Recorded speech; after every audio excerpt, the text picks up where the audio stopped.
하나님께서 기뻐하셨던 종들이 있습니다. 하나님께서 사용하셨을 뿐만 아니라 기뻐하셨던 종들이 있습니다. 근데 그분들의 공통점이 여러 가지를 찾아볼 수 있겠지만, 제가 오늘 말씀을 묵상하면서 그런 생각을 해봤습니다. 이분들이 각각 다른 배경에서 컸고, 다른 곳에서 쓰임을 받았고, 다른 재능을 갖고 있었지만, 그들 모두가 거의 대부분이 선한 입술을 가지고 있었다라는 것이죠. 하나님의 귀한 종들은 선한 입술을 가지고 있었습니다. 그들은 하나님을 믿는 믿음만 좋았던 것이 아니라 하나님께 주신 삶 속에서 그의 선한 입술을 통해서 영향력을 갖고 있었고, 또는 하나님의 말씀을 전하기도 하고 하나님의 능력을 나누기도 했습니다. 오늘 이 시편의 저자인 다윗도 바로 그러한 사람 중에 하나입니다. 다윗은 능력 있는 골리앗을 쓰러뜨리는 사람인 것만이 아니라 선한 입술을 통해서 하나님께 영광을 돌리고 많은 사람들을 감동시킨 사람입니다. 우리가 의인이라고 불렀던 욥도 마찬가지입니다. 욥도 입술로 죄를 짓지 않기 위해서 정말 애쓰고 노력했던 사람입니다. 그래서 오늘 말씀을 보면 다윗이 뭐라고 얘기하고 있냐면요, 자기가 입으로 범죄하지 않기 위해서 결심하겠다라고 말을 합니다. 결심하겠다는 것이죠. 여러분, 우리에게 참 많은 결심이 있겠지만 아름다운 결심이 있습니다. 우리가 만약에 선한 입술을 갖기 위해서 결심한다면 그것은 아름다운 결심이 되는 줄로 믿습니다. 올해 여러분들이 많은 결심을 이미 하셨고 행하고 계실 텐데, 부디 이와 같은 결심이 있으시기를 진심으로 바랍니다. 나는 입술로 죄를 짓지 않겠습니다. 나는 선한 입술을 갖겠습니다.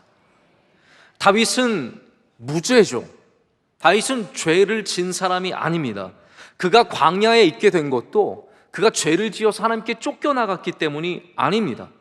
어려움 중에 거했고 수많은 적들을 만나고 수모를 당하고 모욕을 당하고 눈물이 흘렀지만 그의 죄 때문은 아니었습니다. 그래서 오늘 다윗이 자기의 모든 것들을 하나님께 호소하는 장면이 나옵니다. 1절 말씀이 그렇게 시작되는 겁니다. 여호와의 의의 호소를 들으소서라고 말합니다. 나의 이 의로운 호소를 들어달라는 겁니다. 의로우신 재판장이신 하나님 앞에 무죄인 다윗이 호소하고 있습니다. 여러분, 세상의 재판장은 주어진 증거, 객관적인 사실, 그리고 판결의 전례 등을 통해서 판결을 합니다. 그래서 이 정보가 정확하지 않으면 때로는 잘못된 판결이 날 수도 있는 것입니다. 하지만 하나님은 우리의 모든 것을 아시는 재판장이십니다. 그래서 오늘 말씀에도 다윗이 하나님을 감찰하시는 하나님으로 표현하지 않습니까? 다윗의 보이는 모습뿐만이 아니라 밤에 오셔서 하나님께서 감찰하신다는 겁니다. 여러분, 이거 주의 깊게 들어보셔야 합니다. 하나님은 우리의 보이는 모습, 낮의 모습만 감찰하시는 것이 아니라 오늘 말씀에 나오듯이 밤에도 우리를 감찰하시는 분이시라는 거죠. 밤에 하나님이 우리를 감찰하신다는 말씀이 무슨 말씀이겠습니까? 제가 생각해 보니까 이런 말씀인 것 같아요. 먼저는 우리의 보이지 않는 모습까지도 하나님께서 감찰하신다는 겁니다. 저는 만약에 하나님이 저의 밤의 모습까지 감찰하신다고 한다면 굉장히 두려울 것 같습니다. 저는 다윗처럼 의로운 사람이 아닙니다. 많이 죄를 짓고 지금도 부족하고 실수하고 너무나 부족한 모습이 많기 때문에 하나님께서 밤에 감찰하시면 두려울 것 같습니다. 우리가 보이는 곳에선 잘할 수 있어도 보이지 않는 어둠 속에서는 전혀 엉뚱한 삶을 살아가는 사람들이 얼마나 많이 있습니까? 근데 그것만이 아니죠. 밤에는 우리 잠자는 중에 우리는 무의식의 세계로 들어갑니다. 여러분, 잠은 무의식의 세계입니다. 우리의 의식적인 삶이 아니라 무의식의 세상입니다. 무의식 속에서는 끊임없이 내 안에 있는 모든 것들이 드러납니다. 그래서 꿈에서는요, 별의별 꿈을 다 꾸게 되는 겁니다. 우리 무의식이 드러나기 때문입니다. 근데 하나님은 우리의 의식만 살피시는 것이 아니라 내 안에 깊숙한 나의 모든 것을, 그 무의식까지도 다 감찰하시는 분이시라는 거죠. 다윗이 겉으로는 사울을 용서하는 것 같지만 그 안에 무의식적으로 사울을 아주 미워하는 마음이 있다면 하나님께서 그거를 아신다는 거예요. 겉으로는 잘 믿는 척하지만 하나님을 신뢰하지 못하는 그 안에 깊숙한 마음이 있다면 하나님은 그것을 아신다라는 겁니다. 근데 다윗은 오늘 하나님이 밤에 감찰하셔도 나는 무죄하다라는 거예요. 그러나 억울한 가운데 있는 정말 수많은 수치와 모욕 속에 살아가는 이 다윗이 그 가운데 결심하는 게 있습니다. 내가 무죄이고 수많은 어려움이 있지만 나는 그로 인해서 입술로 죄를 짓지는 않겠다라는 것이죠. 내가 입술로 죄를 짓지 않기를 결심하겠다라는 겁니다. 여러분에게도 그런 아름다운 결심이 있으시길 간절히 원합니다. 사람은 때로는 언변을 타고나기도 합니다. 저도 말 잘하는 사람이 참 부러울 때가 있습니다. 정말 청산유수처럼 말을 쏟아내는 분들을 보면 너무 귀하다, 대단하다는 생각이 들 때가 있습니다.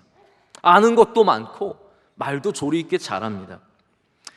방송 중에 알쓸신잡이라는 방송이 있습니다. 여러분 잘 아시는지 모르겠는데요, 우리나라에 똑똑한 분들이 나와서 정말 알아도 별로 쓸데없는 그런 알쓸신잡, 그런 이야기들을 막 하는 프로그램입니다. 제가 우연히 사석에서 그 방송에 나오신 분을 만나게 되었는데, 거기서 제일 말씀 잘하시는 분이 누구냐면 유시민이라는 분입니다. 예전에 정치를 하셨고 지금은 다른 일들을 하시는 작가로 활동하시는 유시민 씨입니다. 근데 그 방송을 보면 늘 모든 곳에서 유시민 씨만 말을 합니다. 말을 많이 하고 아는 것도 많고 결론을 그분이 내고 그럴 때가 참 많아요. 그런데 제가 그분이랑 얘기하다가 더 놀라운 사실을 알게 되었습니다. 그분이 말씀하시기를 방송에 나오는 거는 빙산의 일각에 지나지 않는다는 거예요. 방송을 녹화할 때는 유시민 씨가 훨씬 더 말씀을 많이 하시는데요, 그러니까 녹화할 때 그렇게 말을 많이 한 것 중에 편집을 한 게 그렇게 말을 많이 하는 거라고. 얼마나 말씀을 많이 하시는지, 언변이 뛰어나시는지 그런 이야기를 들은 적이 있습니다. 이분은 글쎄요, 당연히 노력도 많이 하셨겠지만 타고난 것이 왜 없겠습니까? 아마 뛰어난 언변을 타고났을 것입니다. 여러분, 사람이 말 잘하는 거 타고날 수 있습니다. 그러나 선한 입술은요, 타고나는 것이 아닙니다. 오늘 말씀에 나오는 것처럼 어떠한 믿음의 결심이 있을 때 사람은 선한 입술을 갖게 됩니다. 우리는 말 잘하는 사람 안 돼도 괜찮습니다. 그리스도인들은 말 잘 안 해도 괜찮습니다. 그리스도인들은 어떠한 사람이 되어야 합니까? 선한 입을 가진 사람들이 되어야 합니다. 선한 말을 하는 사람이 말 잘하는 것보다 100만 배, 1000만 배 더 귀하고 하나님께서도 그러한 관점으로 우리를 보신다라는 거죠. 다윗이 이러한 결심을 했기 때문에 그가 말로 죄를 짓지 않았던 것입니다. 여러분, 우리의 입술, 복된 입술이 되어야 합니다. 그러기 위해서는 믿음의 결심이 필요하다라는 것이죠. 욥이라는 사람을 여러분 기억하지 않습니까? 욥이 고난을 당할 때 얼마나 힘들었냐 하면 하나님 앞에 회개하기 위해서 죄를 뒤집어 쓴 상태에서 몸이 가려워서, 여러분 모기 한 번만 물려도요 몸이 며칠 동안 가려워서 어쩔 줄 몰라 합니다. 그런데 몸이 너무나 가려워서 질그릇의 조각으로 자기 몸을 퍽퍽 긁고 있었습니다. 그때 아내가 말하죠. 너 차라리 하나님을 욕하고 죽으라 라고 얘기합니다. 그때 성경이 욥의 모습을 비장하게 표현을 합니다. 욥이 이렇게 말했거든요. 우리가 하나님께 복도 받았은즉 화도 받지 아니하겠느냐 하고 이 모든 일에 욥이 입술로 범죄하지 아니하니라. 여러분, 욥이 위대했던 것은 하나님을 찬양했기 때문만이 아니라 바로 욥이 입술로 죄를 짓지 않았기 때문에 의인이고 선하고 아름다웠다는 것입니다. 저는 그렇게 생각합니다. 욥이 그냥 타고난 선한 입술로 하나님을 찬양한 것이 아니라 그 몸이 죽을 지경인 그 상태에서도 뭔가 결심을 했겠죠. 그 안에 단단한 결심이 있었겠죠. 나는 절대로 하나님을 원망하지 않으리라. 나는 절대로 여기에서 내가 입술로 죄를 짓지 않으리라. 여러분, 믿음이 많은 경우 결심이라는 것에 동의하실 수 있으시겠습니까? 믿음이 그냥 내 안에 있는 어떠한 자원일 때도 있겠지만 많은 경우 우리 삶 속에 결심일 때가 있지 않습니까?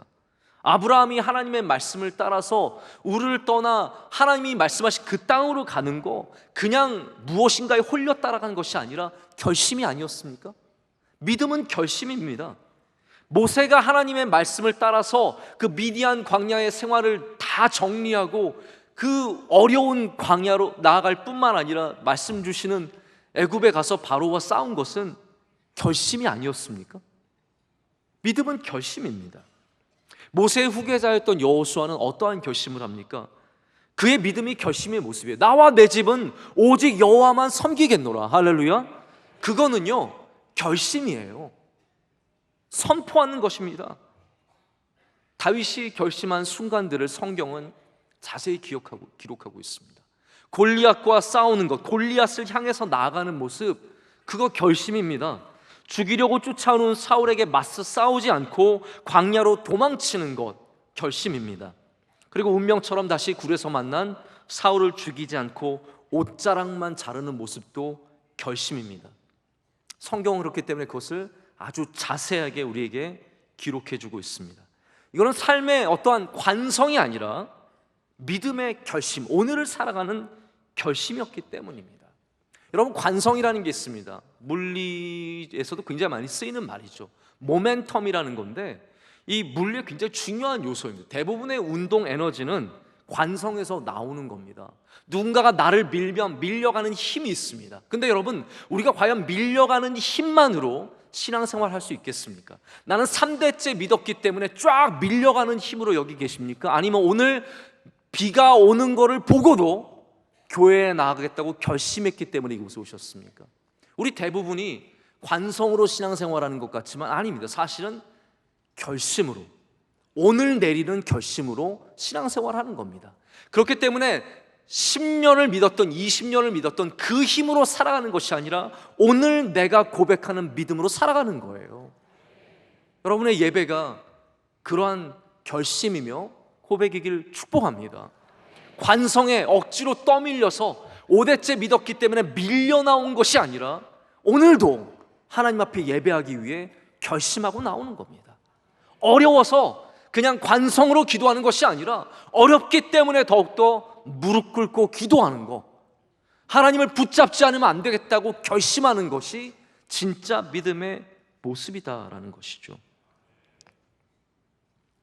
우리의 입술도 어떻게 보면 세상의 관성을 따라서 그냥 이렇게 흘러 가듯이 따라갈 때가 많은 것 같습니다. 생각 없이 말하고, 다른 사람들이 다 그렇게 말하니까 나도 그렇게 말하고, 또 나 그렇게 들었으니까, 얼마나 많은 변명들이 나는 그렇게 들었으니까입니까? 나는 그렇게 들었으니까 이렇게 말한다라고 말합니다.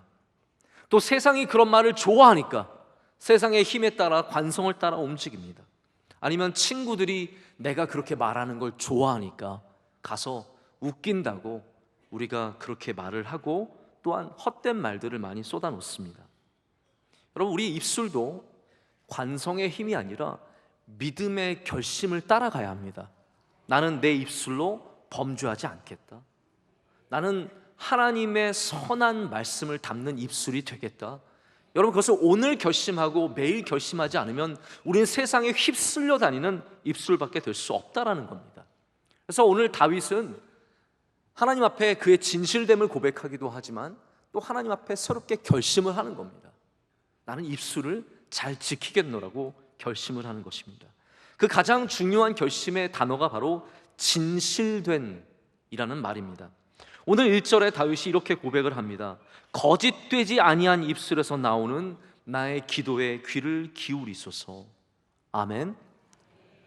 다윗이 기도할 때 하나님, 나의 입술은 거짓되지 않은 입술입니다. 그렇기 때문에 나의 기도에 귀를 기울여 주세요라고 기도를 하는 겁니다. 이렇게 생각하시면 됩니다. 하나님은 어떠한 기도에 귀를 기울이시냐? 진실된 자의 기도에 귀를 기울이시는 겁니다. 단순히 거짓되지 아니한 입술만이 아니라, 이 말씀은 다시 말하자면 진실되다는 말이거든요. 거짓된 자는 자기의 거짓의 인생을 살아가면서 하나님 앞에서 기도를 하지만 그 기도가 하나님 귀에 들어가지 않는다라는 거예요. 그러나 진실된 사람은, 하나님 앞에 진실된 사람은 하나님 앞에 기도할 때 하나님께서 그 기도에 귀를 기울여 주시는 겁니다. 여러분, 어떤 사람들은 말만 꺼내도 거짓말인 사람이 있습니다. 이런 사람들은 정말 여러분 조심하셔야 되고 경계하셔야 됩니다. 말만 꺼내면 거짓말이고 그 거짓말을 메꾸기 위해서 끊임없이 거짓으로 이어가는 사람들이 있습니다. 제가 군에 저는 늦게 갔거든요. 신학교 신대원 대학원 1학년을 마치고 가서 꽤 늦은 나이에 갔습니다. 들어갔더니 너무 속상한 게 고참들이 저보다 다 5살 6살 어린 거예요. 얘네들한테 제가 존댓말을 하고 상관으로 모시려고 하니까 배알이 꼴려가지고요, 제가 너무너무 힘들었습니다. 늘 경례를 올려야 되고 이분들에게 관등 성명을 얘기해야 되고 이건 안 해도 되는 얘기인데, 장신대 후배들이 거기 있는 거예요. 학부생들이. 근데 하나같이 저한테 반말을 찍찍 내뱉고, 뭐 그 학생들 중에서는 담배 피는 학생도 있었고, 그 중에 딱 한 명만이 저랑 보초서로 나가는데 저한테 형 그러더라고요. 자, 그래서 너는 앞으로 잘 될 것 같다 그랬습니다. 근데 제가 군에 들어가서 저보다 한 해 상관인 사수가 있었는데, 멘토죠, 사수가 있었는데 아주 훤칠하게 잘생긴 사람이었어요. 그래서 저를 데리고 다니면서 이런저런 거 가르쳐주고 훈련시켜주고 막 이렇게 해줬는데, 1년 동안 저를 데리고 다니면서 얼마나 많은 얘기를 해줬는지 몰라요. 어디 살고, 자기가 사회에 있을 때 뭐를 했고, 그리고 차를 뭐를 몰았고, 자기가 뭐를 가지고 있고. 제가 1년 동안 그 얘기를 그렇게 귀에 박히게 들었는데 나중에 제대할 때 보니까 다 뻥인 거예요. 완전히 거짓말이었어. 완전히 거짓말이어서 그가 말한 거는 하나도 믿을 수 없게 됐어요. 말만 꺼내면 전부 다 거짓말이고, 그 거짓말을 채우기 위해서 또 다른 거짓말로 끊임없이 이어가는 그런 사람을 제가 처음 만나가지고 많이 배우고 깨닫게 되었습니다. 여러분, 이거는 우리가 분명히 알아야 됩니다. 거짓으로 쌓는 인생은 반드시 무너지게 되어 있습니다. 지금은 잠깐 멋있게 보일지 모르고, 지금은 잠깐 어려움을 모면할 수 있을지는 몰라도 거짓으로 쌓는 인생은 하나님 앞에 무너지게 되어 있습니다. 그러나 진실된 인생은 다윗처럼 고난을 당할 수도 있고, 모욕을 당할 수도 있고, 수치를 당할 수도 있지만 그 인생은 하나님께서 건져주시는 겁니다. 반드시 회복시켜 주시는 것이죠.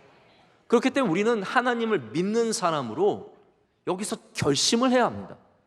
여전히 거짓된 인생을 살아갈 것인가, 아니면 하나님 앞에 진실된 인생을 살아갈 것인가. 진실되게 하나님께 부르짖는 입술의 기도를 하나님께서는 들어주시고 응답해 주실 줄로 믿습니다. 근데 여러분, 이것이 단순히 거짓말을 하지 않겠다의 문제는 아닙니다. 진실된 사람이 되는 것의 문제입니다. 예수님께서는 우리에게 뭐라고 가르쳐 주시냐면요, 사람 안에 있는 그것이 입으로 나온다라고 말씀을 하십니다. 사람 안에 있는 것이 입으로 나오는 것이다 라고 말씀하십니다. 마태복음 12장 34절에 보면 이렇게 말씀하시거든요. 독사의 자식들아, 너희는 악하니 어떻게 선한 말을 할 수 있느냐? 이는 마음에 가득한 것을 입으로 말함이라. 여러분, 그래서 거짓말하는 사람은요, 그냥 거짓말하는 사람이 아니라 그 안이 거짓된 인생인 것입니다. 폭력적인 말을 하는 사람은 그냥 그 사람이 폭력적인 성향이 있는 것이 아니라 그 안이 폭력적인 것입니다. 우리는 이 안을 믿음으로 채워야 합니다. 진실된 믿음으로 채워야 합니다. 그래야만 우리의 입술에서 진실된 말씀이 나갈 수 있는 것이죠. 하나님은 능력을 주시는 분이십니다. 그렇기 때문에 우리가 능력 없음을 걱정할 건 없습니다. 저는 분명하게 믿습니다. 능력 주시는 하나님께서 우리에게 넉넉히 주시고 승리하도록 우리를 이끌어 주실 줄로 믿습니다. 그래서 하나님은 둔한 입술은 많이 사용하셨어요. 왜냐하면 하나님은 그거는 충분히 채울 수 있는 문제이기 때문입니다. 모세도 자기가 입술이 둔한 사람이라고 고백했고, 나는 입이 뻣뻣한 사람이라고 고백을 하면서 하나님, 저는 말을 못합니다 고백을 한 겁니다. 모세뿐만 아니라 정작 말씀의 도구로 쓰임받은 사람들이 말 못하겠다고 고백한 사람들이 얼마나 많습니까? 바울은 물론 이게 약간 핀잔이기도 하고 그리고 비아냥거리는 말이기도 하지만 그의 글은 힘이 있어도 말은 영 힘이 없다라고 얘기를 했습니다. 누군가 듣기에는 바울이 말하는 것들이 희미하고 잘 들리지 않았을 것입니다. 하지만 바울처럼 능력 있게 말씀을 전하는 사람이 어디 있습니까? 그래서 하나님은 둔한 입술은 사용하실 수 있는데요, 이건 아셔야 됩니다. 거짓된 입술은 사용하지 않으십니다. 둔한 입술은, 부족한 입술은 사용하셔도 거짓된 입술은 사용하지 않으시다라는 거죠. 그렇기 때문에 우리는 하나님 앞에 진실되게 나가야 합니다. 오늘의 결심이, 여러분의 입술을 향한 결심이 있으시길 간절히 축복합니다. 나이가 젊든 나이가 많든, 세상에서 말을 할 기회가 많든 말을 할 기회가 적든, 우리 모두는 입술을 귀하게 여기고 선한 입술로 만들어 가야 합니다. 많은 사람들이 말에 실수를 합니다. 그리고 말의 실수와 말의 범죄는 굉장히 다른 것이다 라고 생각을 합니다. 근데 저는 이렇게 생각합니다. 사실 말의 실수와 말의 범죄는, 말로 짓는 죄는 굉장히 통하는 곳이 많습니다. 그렇기 때문에 지혜로운 사람은, 믿음이 있는 지혜로운 사람은 이 두 가지를 함께 조심해야 합니다. 말의 실수와 말의 죄를 함께 조심해야 합니다. 이 시대가 여러분 얼마나 현미경 시대입니까? 우리가 말하는 것을 마음을 먹기만 하면 모아서 언제든지 교묘하게 편집을 한 다음에 우리에게 해를 끼칠 수 있는 자료로 충분히 누구나 만들 수 있는 시대입니다. 그렇기 때문에 더더욱 말을 조심해야 합니다. 사람들, 죄송합니다, 이런 표현이 죄송하지만 씹어먹기 맛있도록, 재밌도록 얼마나 그것들을 교묘하게 만들 수 있는 능력들이 있는지 모릅니다. 그래서 성도들은요, 기본적으로 입술에 실수를 하지 않기 위해서 너무 가벼운 말을 하지 않도록, 우리는 너무 많은 말을 하지 않도록 항상 유의해야 합니다. 아마 그러면 여러분께서는 이런 생각부터 가질 수 있을 것 같아요. 목사님들이나 말 좀 적게 하세요. 근데 여러분 이걸 아셔야 될 것 같아요. 제가 여기서 말을 되게 많이 하는 것 같지만 제 평상시의 삶에 저는 말이 그렇게 많지는 않습니다. 제가 여기서 말을 많이 하는 것과 말이 많은 사람과는 굉장히 다른 이야기라는 거예요. 물론 여기서 말을 좀 적게 하는 것도 좋은 거겠지만 어쨌든 이건 약간 다른 것을 여러분께서 아셔주셨으면 좋겠습니다. 제가 이번에 회의에 가서 많은 좋은 시간들을 보냈는데 그 중에 하나가 참 좋은 교육적인 시간이 있었습니다. 이 회의에 참석한 많은 분들이 계셨는데 다들 목사님 아니면은 사회에서 명망이 있는 그러한 훌륭한 기독교 지도자들이었습니다. 함께 회의를 참석하고 있는데 한 오후에 공통 교육이 하나 있었습니다. 저희가 보통 이 회의하면서 교육받는 시간은 없었는데 어떤 교육이 있었냐면 성범죄 방지 교육이 있었습니다. 제가 나름대로 나는 저거 안 들어도 될 것 같은데, 나는 괜찮은데 라는 생각이 들어가지고 좀 피해볼까 하는데 한 변호사님이 나와서 이 강의를 설명을 하면서 얘기를 할 때 제가 굉장히 도전을 받아서 그 자리에 남아서 끝까지 듣게 되었습니다. 그분이 하시는 말씀이, 우선 학교에 어떤 일이 일어나고 있는지에 대해서 여러분들이 아셔야 될 필요가 있고, 또 동시에 근래에 나온 사례들을 좀 들어서 여러분들이 무슨 일에 삼가를 해야 되는지, 어떤 일에 조심해야 되는지 사례 이야기를 좀 전해주겠다고 해서 굉장히 아주 좋은 교육이 될 것 같아서 마지막까지 듣게 되었습니다. 근데 여기 중요한 이슈 하나가 있습니다. 여러분들도 이걸 아시면 좋을 것 같아요. 그리고 우리나라가 좀 더 건강한 사회가 되기 위해서는 전반적으로 국민이 이러한 의식이 좀 높아질 필요가 있습니다. 할렐루야. 우리가 다른 것도 좋아져야 하지만 이런 전체적인 우리의 기준들이 조금 높아질 필요는 있다는 것이죠.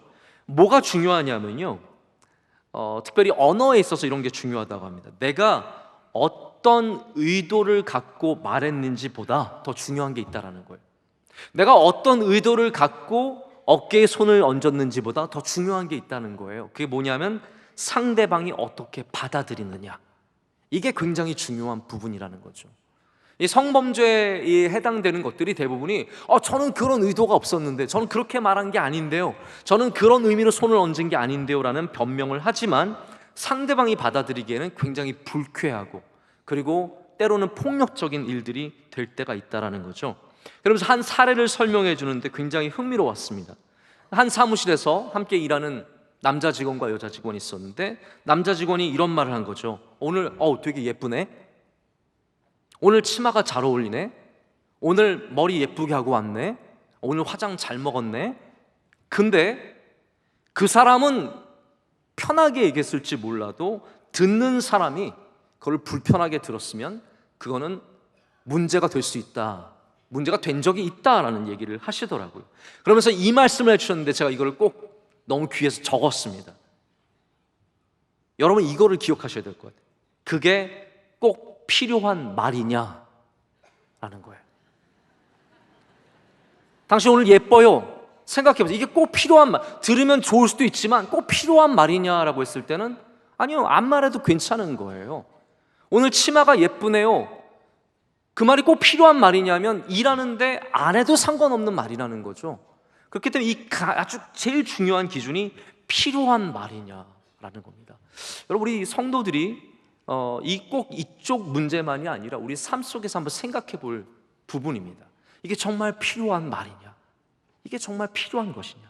제가 이 이야기를 듣고 저희 이제 교회로 돌아와서 사무실에 들어오는데 저희 사무실에 있는 여자 직원이 머리를 파마를 한 거예요. 머리를 예쁘게 하고 나왔어요. 제가 딱 도착해서 평상시 같으면 했을 텐데 여기까지 딱 들려다가 이게 꼭 필요한 말이냐? 이게 꼭 해야 되는 말이냐? 아니면 안 해도 되는 말이냐? 꼭 예쁘다고 해야 일하는 분위기가 좋아지는 거냐? 꼭 그렇진 않다는 거죠. 자, 그래서 약간 걱정이 되는 건 있습니다. 우리 교회에서 앞으로 예쁘다는 말 못하는 거 아닌가? 오늘 얼굴 좋아 보인다는 거 못하는 거 아닌가? 근데 여러분 그래도 괜찮습니다. 사실 더 중요한 건 뭐냐면 정말 필요한 말이냐라는 것이죠. 사람들이 많이 실수합니다. 왜냐하면 필요하지 않은 말들을 너무 많이 하다가 실수할 때가 많습니다. 그리고 여러분 실수를 우리가 굉장히 가볍게 여길 때가 많아요. 그거 실수인데. 근데 이걸 아셔야 돼요. 실수로 사람을 때려도 아프기는 매 한 가지입니다. 그거예요. 왜 실수가 문제이냐? 실수지만 아프기는 아프기 때문이에요. 실수로 사고를 내면 실수지만 큰 아픔이 있는 것이죠. 그렇기 때문에 실수는 그냥 실수가 아니라 때로는 정말 실수 때문에 죄가 되어서 교도소로 가는 사람도 얼마나 많습니까? 우리의 실수가 죄로 이어지지 않도록 우리는 깨어 있어야 합니다. 내 말에 겸손함을 가져야 합니다. 내가 다 말해도 된다라는 것을 생각하지 말고 우리는 말에 깨어 있고 입술에 겸손한 사람들이 되어야 합니다. 우리 인간은 우리 모두가 어떤 누구도 실수로부터 완전할 수는 없습니다. 다만 겸손하게 깨어 있는 사람이 실수를 줄여갈 수 있을 뿐입니다. 올 한해 여러분의 입술에 실수가 없기를 축복합니다. 여러분들 많은 사람들 만나시죠? 많은 곳에서 일하시죠? 중요한 곳에서 말씀할 기회가 있으시죠? 하나님께서 여러분의 입술을 주장해 주셔서 실수하지 않는 은혜가 있기를 진심으로 축복합니다. 여러분 입술에 범죄도 있습니다. 전도서 5장 6절은 뭐라고 얘기하냐면 내 입으로 내 육체가 범죄하게 하지 말라라고 말합니다. 우리의 입술은 입술만 곤란하게 하는 것이 아니라 입술이 범죄할 때 우리의 몸이 범죄하게 되는 것입니다. 우리 전체가 범죄하게 되는 일이 되는 것이죠. 네, 여러분 이 차이를 좀 제가 설명을 드렸으면 좋겠어요. 우리가 이렇게 생각하기 쉽습니다. 하나님 앞에 지은 죄와 세상에서 지은 죄는 다르다라고 생각하기 쉬운 것 같습니다. 그래서 하나님 앞에 지은 죄는 종교적인 죄고 세상에서 지은 죄는 범죄다라고 생각을 하기 쉬운 것 같습니다. 그러나 성경적인 관점은 그렇지 않습니다. 성경적인 관점은요, 하나님 앞에 지은 죄나 세상에서 지은 죄나 다 모두가 하나님 앞에 지은 죄입니다. 왜냐하면 십계명을 보십시오. 여러분 십계명에는 하나님 앞에만 범하는 죄만 적혀 있는 게 절대로 아닙니다. 우리 인간 생활 속에서 누구의 것을 훔쳐가는 것과 누구를 미워하는 것과 이 모든 것이 하나님은 죄다라고 말씀을 하시는 겁니다. 하나님을 미워하는 것도 죄겠지만 우리의 이웃을 미워하는 것도 하나님 앞엔 똑같은 죄인 거예요. 그래서 여기 오늘 다윗이 내가 입으로 범죄하지 않도록 결심하는 이 범죄는요, 세상의 죄, 크라임이 아니라 이것은 하나님 앞에 짓는 죄, sin, 바로 우리의 종교적인 죄를 말하는 것입니다. 이렇게 생각해 보십시오. 내가 누군가를 아주 못되게 모함하는 글을 만들어서 인터넷에 올렸다. 여러분, 이것은 세상의 죄로 말하자면 사이버 명예훼손입니다. 그런데 우리 그리스도인들은 또 알아야 될 것이 있습니다. 이것은 그냥 세상의 죄만이 아니라 하나님 앞에도 범죄라는 거예요. 우리가 누군가를 어렵게 하기 위해서 거짓된 말을 하는 것은 세상의 죄만이 아니라 하나님이 기뻐하시지 않기 때문에 하나님 앞에도 죄다라는 것입니다. 여러분, 여러분의 입술로 고든 말씀, 하나님의 말씀을 따라가는 선한 말씀을 많이 하시길 축복합니다.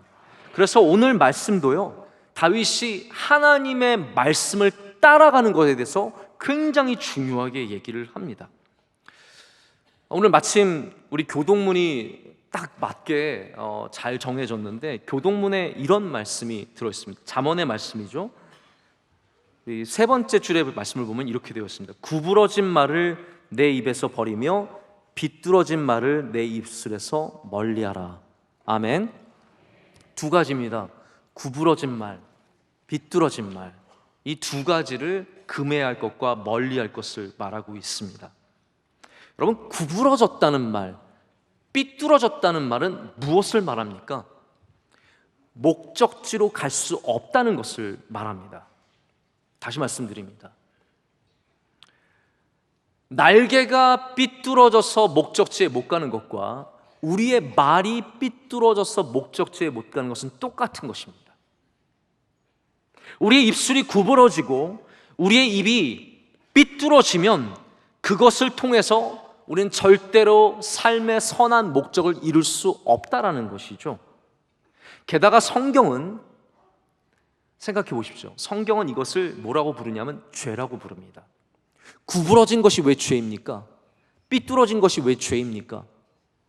성경의 죄의 원어는 헬라어나 히브리어나 똑같이 어떤 의미를 갖고 있냐면요, 목적에서 벗어났다라는 의미를 갖고 있습니다. 목표 지점에서 벗어난 것이 죄고요, 그렇기 때문에 우리의 말도 구부러지면 죄가 되는 겁니다. 누군가를 어렵게 하기 위해서, 누군가를 곤란에 빠뜨리기 위해서 말을 조금 구부려뜨리는 거죠. 이게 아닌데 이렇게 말하는 거예요. 말을 조금 삐뚤어 말하는 겁니다. 이 사람 사실은 괜찮은 사람인데 괴롭히고 싶어서 어렵게 하기 위해서 조금 삐뚤어지게 말을 하는 것이죠. 근데 그게 하나님 앞에는 죄가 된다라는 겁니다. 그리고 우리의 구부러진 말과 삐뚤어진 말은요, 사람을 다치게 하고 어렵게 하고 힘들게 한다는 생각을 우리가 꼭 가져봐야 합니다. 제가 아이들과 공놀이를 하다 보면 종종 겁을 먹을 때가 있습니다. 제가 며칠 전에도 저희 첫째 아이와 이렇게 축구를 하고 집에서 조금씩 공을 차고 있는데, 공이 바로 앞에 떨어졌는데 저희 아이가 발로 공을 세게 찼는데 어디를 맞았냐면 제 얼굴을 맞았어요. 제가 딱 맞는 순간 너무 화가 나요. 여러분, 아이들과 놀다가 싸우게 되는 거 아시죠? 얼굴에 딱 맞는 순간 너무 속상한 거예요. 안경이 막 이렇게 휙 뒤집어질 정도로 세게 맞. 저희가 급하게 아빠 괜찮아? 아빠 미안해. 그런데 또 화가 나는 거예요. 제가 이제 화를 가라앉히고, 영민아 똑바로 차야지. 똑바로 차야지. 여러분 생각해 보십시오. 똑바로 차지 않은 공은, 삐뚤어진 공은 사람을 다치게 할 수 있고, 구부러진 말은 물건을 깨뜨릴 수 있고, 귀한 가정을 무너뜨릴 수 있고, 우리가 쌓아온 모든 것들을 무너뜨릴 수 있는 힘이 있다라는 거예요. 목표 지점이 아니라 잘못된 곳으로 나아가는 것들은 다 그런 힘이 있다라는 겁니다. 저희 첫째 아이가 야구하면서 저에게 공을 던지려고 심각한 표정을 지고 세게 던지려고, 전 겁을 먹습니다. 이 공이 어디로 날아가서 무엇을 쓰러뜨릴지, 무엇을 칠지, 제 이빨을 빼뜨릴지. 저도 어렸을 때 초등학교 2학년 때 저희 아버지와 함께 할머니 산소에 가서 야구공을 던졌는데 아버지 코에 맞아서 아버지 코가 부러지셨었어요 그때. 그래서 코가 굉장히 잘생겨지신 거예요. 다 제 역할이 있었던 겁니다. 삐뚤어진 것은, 구부러진 것은, 목적지를 향해 날아가지 않는 것은 파괴하게 되고 아프게 하고 슬프게 하고 괴롭게 하는 힘이 있다라는 겁니다. 공만이 아니라 말이 그렇다라는 겁니다. 여러분, 음주운전이 왜 범죄입니까? 운전할 수 있는데 왜 범죄입니까? 삐뚤어지게 하기 때문입니다. 구부러지게 가기 때문입니다. 음주운전자 나는 할 수 있어요 라고 말하지만, 나는 운전을 하고 있어요 라고 말하지만, 그 삐뚤어지는 방향 때문에 사람이 죽게 되는 것이고 너무나 큰 아픔이 생기는 것이죠. 우리의 말도 그렇다라는 겁니다. 왜 우리가 입술에 범죄하지 말아야 합니까? 바로 그러한 이유로 우리 삶 가운데 수많은 것들이 쓰러지고 넘어지고 죽기 때문입니다. 여러분, 우리 스스로를 위해서라도 우리는 선한 입술을 가져야 할 줄로 믿습니다. 나의 입술을 지켜야 합니다. 남을 향한 거짓된 말을 퍼뜨리지 말고 남을 죽이기 위해서 말을 만들지 말아야 합니다. 그러한 사람들이 선한 입술을 가진 사람입니다. 사람들은 내 현대 내가 왜 마음대로 못하냐라고 말할 수도 있고, 우리끼리 얘기하는 건데 우리 안에서만 얘기하는데 어떻게 괜찮지 않냐고 얘기를 합니다. 시편 12편에 보면 이런 말씀이 있습니다. 그들이 말하기를 우리의 혀가 이기리라. 혀로 뭉치는 사람들이 얘기하는 거죠. 우리의 혀가 이기리라. 우리의 키보드가 이기리라. 우리의 말이 이기리라. 우리 입술은 우리 것이니 우리를 주관할 자 누구리요? 라고 되어 있습니다. 악인들은 그렇습니다. 내 입술 내 건데 누가 이것을 주관하겠냐라는 거예요. 우리끼리 떠드는데 무슨 문제냐라고 말합니다. 하지만 여러분, 내 손이 누구를 때리면 그게 범죄입니다. 내 발이 사람을 넘어뜨리면 그게 나쁜 짓입니다. 내 혀가 남을 죽이면 그것이 나쁜 일입니다.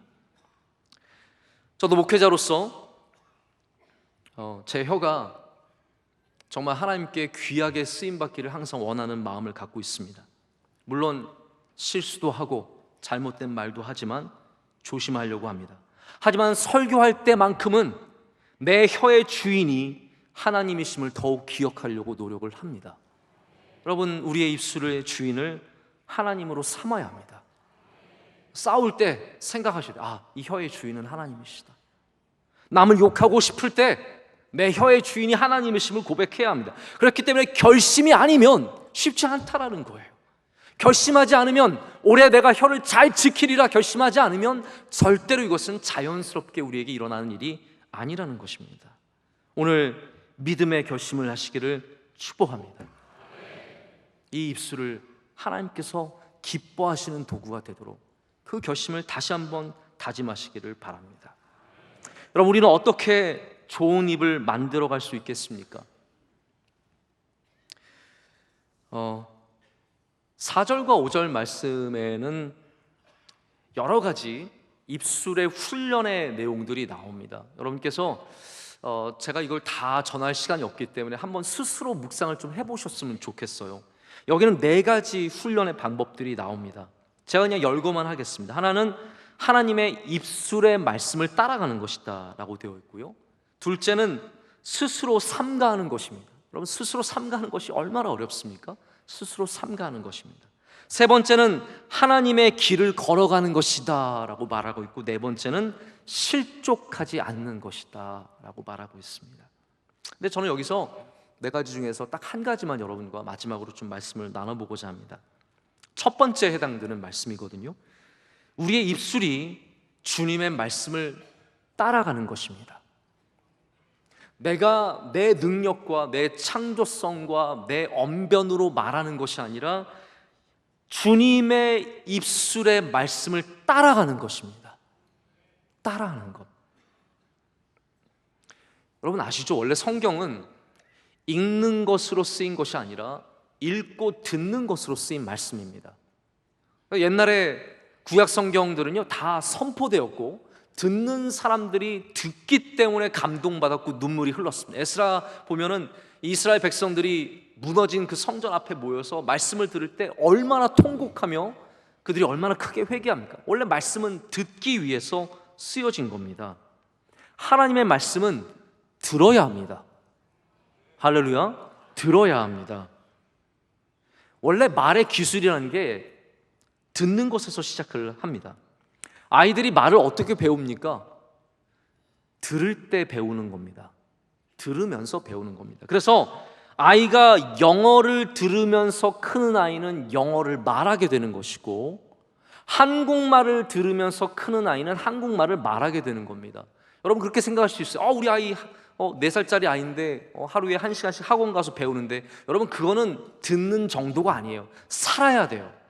살아야지 들으면서 자기가 그 말을 쓰게 되는 겁니다. 우리 성도들은 분명한 관점을 가져야 합니다. 믿음의 말을 들어야 합니다.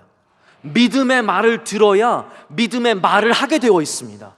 한 시간 그거 가지고 안 됩니다. 우리의 삶이 믿음의 뿌리를 내려야 합니다. 그래야 우리의 말이, 우리의 입술이 믿음의 말이 될 수 있는 거거든요. 근데 잠깐 어디서 좋은 말 하나 듣고 와서 믿음이 좋아지기를 바란다면 어쩌면 5살짜리 아이를 그냥 영어 학원에 보내는 정도에 지나지 않을 수도 있습니다. 우리의 삶이 믿음에 온전히 젖어버려야 되는 것이죠. 그래서 우리가 어떤 고백을 해야 되냐면요, 나는 좋은 것을 듣겠습니다 라는 고백을 해야 합니다. 나는 좋은 것을 말하겠습니다 보다 먼저 있어야 할 것이 나는 좋은 것을 듣겠습니다. 내가 하나님의 믿음의 말을 하겠습니다 전에 나는 주님의 입술의 말씀을 따라 하겠습니다. 하나님의 말씀을 먼저 듣겠습니다의 고백이 있어야 된다는 것이죠. 다윗과 같은 사람이 선한 입술을 갖게 된 이유가 무엇일 것 같습니까? 그가 말을 많이 하는 사람이 아니라 그가 하나님의 말씀을 경청하는 사람이었기 때문입니다. 모세가 어떻게 그렇게 단호하며 결정적인 리더십을 갖게 되었습니까? 왜 많은 사람들이 그의 말에 순복하게 되었습니까? 그가 말하는 것보다 하나님의 말씀을 먼저 경청하는 사람이었기 때문입니다. 저는 모세가 나중에 언어의 능력을 갖게 되었다라는 생각을 갖습니다. 그의 둔한 입이 풀려서 아름다운 입술이 된 것은 그가 하나님의 말씀을 많이 들었기 때문이에요. 변해간 것입니다. 여러분, 우리의 입술도 변할 수 있는 가능성이 있습니다. 모세도 80에 입술이 둔했던 사람이 하나님의 말씀을 듣기 시작해서 믿음의 말을 했다면 우리도 지금부터 하나님 말씀을 경청하면 우리도 믿음의 말을 할 수 있는 사람이 될 줄로 믿습니다. 제가 좀 말씀을 이제 정리를 하고 맺으려고 합니다. 사람의 영향력, 여러분, 사람에게 영향력이라는 게 있는데요, 그게 우리는 어떠한 직분과 자리와 능력과 재력, 권력에서 나온 것이라고 생각하기 쉽습니다. 근데 저는 이렇게 생각합니다. 진짜 사람의 영향력은 그의 입술에서 나올 때가 많습니다. 부모님이 자녀들에게 좋은 것을 물려줘서 재산과 집과 귀한 것들을 물려줘서 영향력 있는 부모님이 되는 게 아닙니다. 제가 볼 때는 좋은 믿음의 말을 하시는 분들이 진짜 영향력 있는 부모님이 되실 수 있습니다. 영향력 있는 사람. 다윗이 블레셋과의 전투에서 승리했기 때문만이 그가 영웅이 되고 위대한 왕이 된 이유가 아닙니다. 다윗이 골리앗 앞에서 했던 말 때문이죠. 그가 사울 앞에서 했던 말 때문이죠.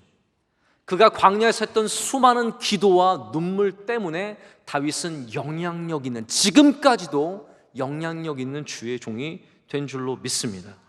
올해 좋은 결심을 가지고 나가시길 축복합니다. 나는 입으로 범죄하지 않으리라. 나는 진실된 마음과 입술을 가지리라.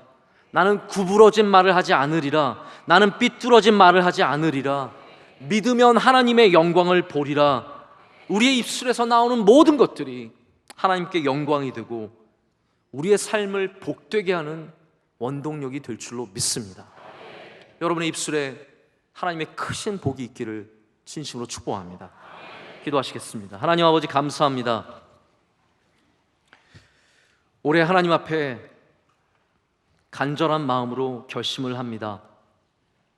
수많은 헛된 것들을 담았던 우리의 입술 가운데 주의 은혜를 내려주셔서 선한 마음을 담게 하시고 믿음을 담게 하시고 소망과 희망을 담게 하시고 하나님 기뻐하시는 마음을 담게 하여 주시옵소서. 하나님, 그래서 우리가 입으로 범죄하지 않게 하여 주시고 오직 하나님께 영광이 되는 입술이 되도록 은혜 내려 주시옵소서. 예수님의 이름으로 기도드립니다. 아멘.